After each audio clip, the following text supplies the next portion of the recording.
In today's episode, we're going to be talking about the top 6 exercises you need in your program. My name is Dave Minishian, and I'm the owner and head coach over at Scope Fitness. And this topic is really important because in today's world of social media, there's so many different exercises that you see online, unique things that trainers are making up to make things fun and interesting. But the problem is that if you don't focus on the basics, you're not going to get the best results possible. So that's why we're talking about the top 6 exercises today, so that you know what the foundation of your program should rely on, and then you can do the fun things on top. So number 1 that we're going to write down here is going to be squats. Squats are a basic movement that everybody should be able to master. It's the ability to sit down and get back up, sitting into like a chair or a box. Now, the primary muscles that they're going to be using are going to be the quadriceps, but as you're sitting back into that position, you're also going to be using your lower back, your glutes, your hamstrings, your calves.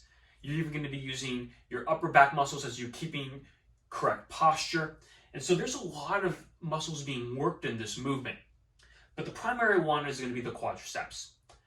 So on the flip side, in addition to squats, you're going to have the hip hinge movement, which is going to be the ability to pick things up off the ground, hinging at your hips by pushing your glutes back, reaching for whatever's on the ground and picking it up. Commonly, we see this as like a deadlift.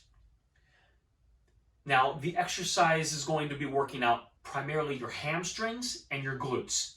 But the other supporting muscles are going to be, again, your quadriceps, your calves. It's even going to include your lower back muscles and your core, as well as your upper back muscles when you're holding the weight and pulling it up.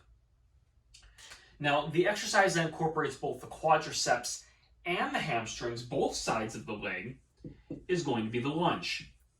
Now, this exercise is especially important, especially as we age, because this movement is going to help us be able to get up off the ground without assistance. So if we're on the ground, there's nothing around us to help us get up, the lunge is going to be the movement that we're going to be doing.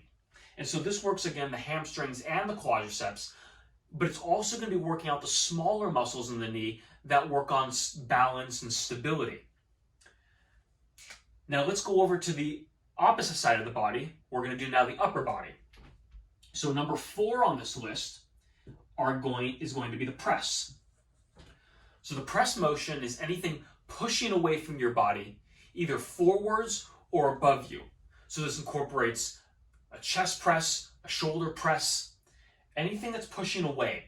So the primary muscles in this movement is going to be your chest, your triceps, and your shoulders. Now, opposite of this movement is going to be the row, or in this case, we're going to name it the pull, because you could be pulling directly towards you, or you can be pulling yourself up, which is like a lat pull down or a pull up. So anything that's pulling is going to be working out your back muscles, as well as your rear delts and your traps. And those 2 exercises are going to hit all of your upper body muscles. Now, the last one here on this list that you may have not thought about is actually the loaded carry. Now, the reason that this is important is because it actually is used a lot in day-to-day life.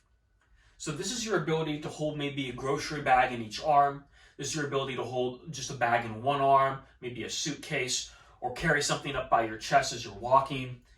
And this is going to help a lot of your core stability. It's going to work out your shoulders and your arms depending on how you're holding the weight.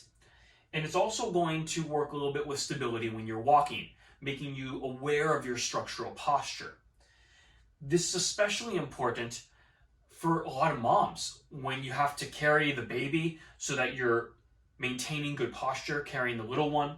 And dads as well, right? A lot of us, playing with our kids, want to be able to lift them up appropriately and not hurt our lower back or twist and turn in weird ways. And so the loaded carry is especially important for holding things as you're moving.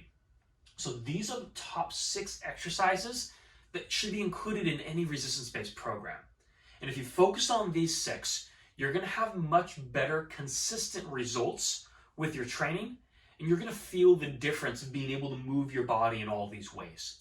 So if you have any questions about these exercises or how to incorporate them into a program, you can leave those comments below, and I'm more than happy to answer any of your questions. I hope this video was valuable to you. If it was, give it a thumbs up or a like, and hope to see you in the next video.